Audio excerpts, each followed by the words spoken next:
नमस्कार, मैं शिव इस समय गाजीपुर बॉर्डर पर मौजूद हूँ। गाजीपुर बॉर्डर पर किसानों का आंदोलन लगातार जारी है। सुप्रीम कोर्ट के दखल के बाद किसान तीनों कानूनों को वापस लेने की मांग कर रहे हैं। हम लगातार जो गाजीपुर बॉर्डर पर किसानों का आंदोलन है आप कवरेज के माध्यम से दिखा रहे हैं। और इसी दौरान जो सामाजिक कार्यकर्ता हैं वो एमएन रिजवी से मुलाकात हुई। उनसे हम जानने की कोशिश करेंगे कि उनकी राय क्या है। तो आइए हम जानते हैं, उनसे सवाल पूछते हैं तमाम कि आखिर वो इस किसान आंदोलन को किस नज़रिए से देखती हैं और जो केंद्र सरकार का स्टैंड है उस पर क्या सोचती हैं। सुप्रीम कोर्ट ने कमेटी गठन की, किसानों ने मना कर दिया कि हमें बात नहीं करनी है, तो फिर बात कैसे बनेगी?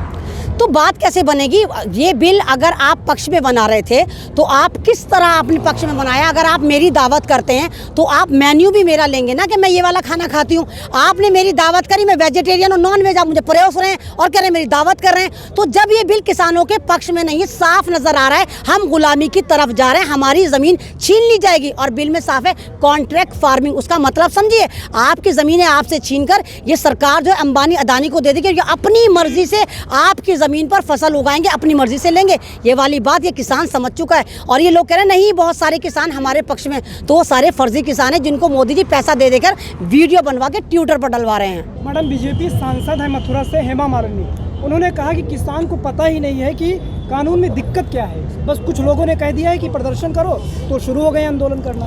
हाँ, तो हेमा मालिनी, सनी देओल, धर्मेंद्र, जितने भी ये सारे फर्जी किसान हैं। ये वो किसान हैं जिनकी वजह से दुनिया के किसान टेंशन में थे कि अल्लाह भारत का किसान हेलीकॉप्टर में से आता है, फसल काटता है, हेलीकॉप्टर में चला जाता है।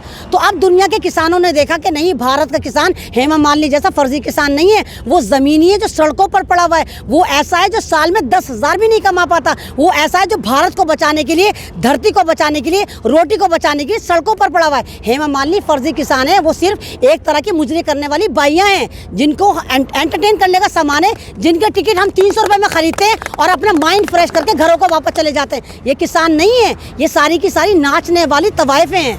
लेकिन मैडम, कुछ किसान नेता हैं जो कृषि मंत्री से बार बार मिल रहे हैं और ये इसका समर्थन कर रहे हैं। अब बीजेपी सरकार का दावा भी है कि जो ये कानून है ये किसानों के हित में है। भाई कुछ हैं भारत में, अगर आप देखें किसान यूनियन 500 हैं। तो सरकार इतनी चालाक है ना भाई, आपके पास, हमारे पास तो चलो फालतू वक्त है, हम तो सारे बर्बाद हैं, हम तो सड़कों पर बर्बाद हैं, सरकार के पास तो टाइम नहीं है। तो आप मोदी जी एक ही बार 500 किसान यूनियन के सारे लीडरों को बुला के मीटिंग करो ना। ये तोड़ने की कोशिश कर रहे हैं कि एक दो यूनियन वाले को बुलाते हैं, कुछ पैसा देते हैं कि तू कह दे ये बिल हमारे पक्ष में है। तो वो लोग जिनके पास ज़मीर ख़त्म हो गया वो अपने ख़ानदानों को भर रहे हैं ताकि उनके अकाउंट स्विट्ज़रलैंड में खुल जाएं। तो तमाम किसान यूनियन नहीं कह रहे कि ये वाला बिल हमारे पक्ष में। अगर कहते तो आज यहाँ पर NH-24 पर किसान नहीं होता, सिंगू बॉर्डर पे ना होता, कहीं पे भी नहीं होता। फिर गवर्नमेंट का पक्ष साफ होता, गवर्नमेंट वाकई कोऑर्डिनेट करती किसानों से, तो पहली मीटिंग में फैसला हो जाता। गवर्नमेंट की नीयत में खोटे फतूरे, वो गवर्नमेंट खुद नहीं चाहती कि वो किसानों के साथ बात करे। गवर्नमेंट पहले तो इनको एक किसान ही मानने को तैयार नहीं है, फिर मीटिंग वो किसके साथ कर रही है। तो सवाल ये बनता है कि क्या गवर्नमेंट जो है वो आतंकवादियों के साथ मीटिंग कर रही है? अभी जैसे आपने सुप्रीम कोर्ट का इंटरफेयर देखा कि सरकार ने डायरेक्ट जाके बॉल जो सुप्रीम कोर्ट के उसमें पाले में डाल दी है। तो सवाल ये बनता है जब ये आतंकवादी हैं, देशद्रोही हैं, किसान भी नहीं हैं, तो फिर सुप्रीम कोर्ट तक बात कैसे गई?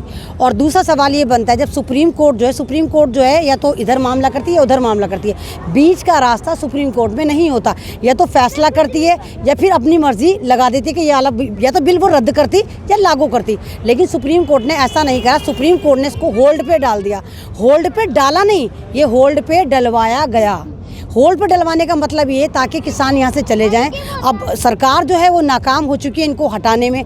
अब सांप के मुंह में मेंढकी, उंगले अंधा निगले कोड़ी, मोदी सरकार के साथ ये वाली मामला हो चुका है। तो वो जब इनको आतंकवादी कह रही है, देशद्रोही कह रही है, और फिर ये भी देख रही है कि सारा मीडिया दिखा रहा है, यानी आप जैसे मीडिया, ईमानदार मीडिया, यूट्यूबर दिखा रहे हैं कि ये देशद्रोही नहीं है, पाकिस्तानी, खालिस्तानी, कैनेडियन नहीं है, ये वाकई भारत के किसान हैं। और ये कुछ लोग नहीं हैं, ये बहुत लोग हैं। तो ये आपने दिखाया। तो अब मोदी सरकार के, बीजेपी की सरकार के हाथों से तोते उड़े हुए हैं। तो उसने फिर सुप्रीम कोर्ट का इंटरफेयर कराया, लेकिन सुप्रीम कोर्ट का इंटरफेयर बनता नहीं है। सवाल ये, सुप्रीम कोर्ट ने ये वाली सुनवाई करी, 2 सुनवाई करी। पहली सुनवाई पे बड़े लोग बहुत खुश हुए हैं, तब भी लाइव में कहा था खुश होने की कोशिश मत करें, अभी देखिए सुप्रीम कोर्ट क्या करेगा।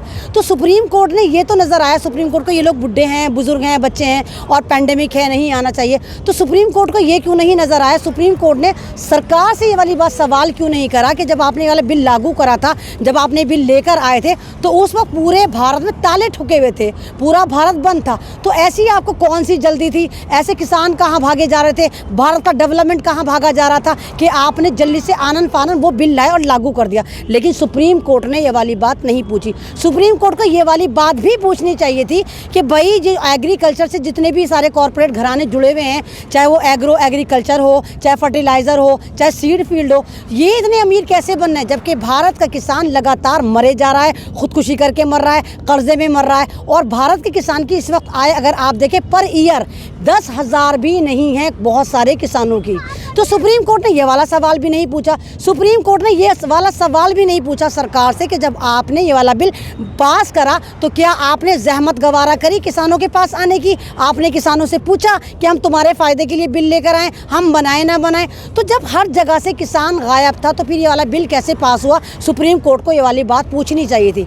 अब अगले दिन सुप्रीम कोर्ट ने एक मीटिंग गठन करी और कमाल की बात है, जितने भी मीटिंग में लोग लेकर आए वो तमाम वो लोग हैं जो बिल का समर्थन कर रहे हैं, वो किसानों का समर्थन नहीं कर रहे। आप देखिएगा कुछ दिन बाद सुप्रीम कोर्ट कहेगी कि हमने स्टे हटा दिया।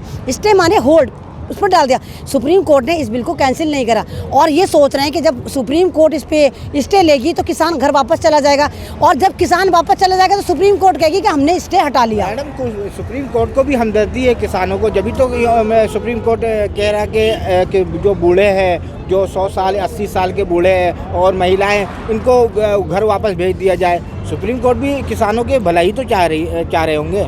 तो सुप्रीम कोर्ट किसानों का भला कैसे चाह रही जब ये लोग किसान है ही नहीं? सरकार ये कह रही है देशद्रोही है, आतंकवादी है, तो आतंकवादी होता चाहे 100 साल का हो चाहे 6 साल का हो। तो सुप्रीम कोर्ट कैसे कह रही है? वो किसान मान कब रही है सरकार? सुप्रीम कोर्ट पे आप उंगली उठा रही है। मैं सुप्रीम कोर्ट पे नहीं उठा रही, सरकार ने सुप्रीम कोर्ट से कहा ये कुछ लोग हैं ये देशद्रोही हैं। तो जब देशद्रोही हैं तो फिर सरकार, आप सुप्रीम कोर्ट को तो ये बताई नहीं किसान है। अगर सरकार इनको किसान मान लेती है फिर तो सारा मुद्दा ही खत्म। सरकार तो मान ही नहीं रही। सुप्रीम कोर्ट अगर कहता है तो सुप्रीम कोर्ट का मान तो रखना चाहिए। सुप्रीम कोर्ट का जो सुप्रीम कोर्ट का मान जब रखते किसान, अगर ये वाला बिल सुप्रीम कोर्ट की कस्टडी में बनता, सुप्रीम कोर्ट इसमें शामिल होता, क्या सुप्रीम कोर्ट उस वक्त था जब सरकार ने दादागिरी से बिल लेकर आई? क्या सुप्रीम कोर्ट ने सवाल करा? मैं फिर बार बार कहूंगी, सुप्रीम कोर्ट ने पूछा कि किसान इसके फेवर में है या नहीं? ये 2-4 लोग नहीं है भाई, ये बहुत सारे लोग हैं। एक पागल हो सकता है, 2 पागल हो सकता है, 1000 ही पागल हो सकते हैं। पूरे भारत का किसान पागल नहीं हो सकता। उसको साफ नजर आ रहा है कि गुलामी की जंजीरें उसके ऊपर डालनी है और सरकार इसकी तैयारी कर चुकी है। सरकार को लग रहा है ना, पहले ये किसान कर रहे थे, उग्रवादी आलिस्तानी खालिस्तानी पाकिस्तानी कर रहे थे। अभी इनको लगा है कि ये किसान आंदोलन की जगह ये जन आंदोलन बन गया, पूरे भारत इनके साथ है ना। तो ये इस तरह इसको ख़त्म करना चाहते हैं कि किसान मर रहा है, अरे मरने वाली चीज़ें मरेगी, है ना। आप ये कह रहे हैं कि कुछ लोग हैं पैसा लेके बैठे हैं, तो फिर सुप्रीम कोर्ट को इनका दर्द क्यों आ रहा? नहीं आना चाहिए। सुप्रीम कोर्ट को बिल्कुल निष्पक्ष होकर इसमें फैसला देना चाहिए। और ये वाली बात मैं नहीं कह रही, सुप्रीम कोर्ट के कितने बड़े जितने मजिस्ट्रेट हैं सारे के सारे वो हैं, सभी कह चुके कि हम सरकार के प्रेशर में काम कर रहे हैं। और आप एक मिसाल नहीं, आप बहुत सारी मिसाल देख लिए, चाहे आप जस्टिस लोहिया को देख लिए, उन्होंने सरकार के खिलाफ बोला था, पक्ष में नहीं बोला था, उनको क्या करा था, मरवा दिया गया था। आप एक बात बताइए, उन्होंने आपसे बात, आपने अगर आप बाकी मीडिया वाले हैं तो आपने आकर देखा कि सरकार का कोई नुमाइंदा, कोई पालतू, कोई चाटुकार यहाँ पर आया? सिंघू बॉर्डर आया, टीकरी बॉर्डर आया, NH-24 पर आया, गाजीपुर पर आया, मायावती पर आया, बुराड़ी पर आया? कहीं नहीं आया। सिर्फ ये मीडिया पर आए, चिल्लम चिल्ली करी और चले गए। तो किसान तो इनका इंतजार ही करता रहा कि मोदी जी इस बिल के फ़ायदे बताइए, आप बताइए ना। अगर ये इतने ही जाहिल हैं और मोदी जी आप इतने काबिल हैं और आपकी पार्टी इतनी काबिल है, तो आइए खुले मंच पर आइए, इस्तकबाले और इस बिल के फ़ायदे बताइए। इस बिल का फ़ायदा कौन बता रहा है? वही लोग बता रहे हैं जिन्होंने गमले में धनिया नहीं उगाया। वो कह रहे हैं नहीं भाई, फार्मिंग के फ़ायदे में, जिनके पास ज़मीन है ना ज़मीन है, आज वो दुहाई दे रहे हैं कि ये जो फार्मिंग का बिल है ये उनके पक्ष में है। तो इस तरह नहीं होगा। ये सरकार की बहुत ज़बरदस्त चालाकी है, क्योंकि नाक को इधर से पकड़ी ना की गई। सरकार ने जब ये देखा कि ये हमारे हाथ से मुद्दा निकल गया, तोते उड़ गए, तो वो फिर इस कमेटी को लेकर आई। आप कमेटी में 4 मेंबर हैं, चारों के चारों देख लिए, जो खुद कह रहे हैं कि फार्मिंग का जो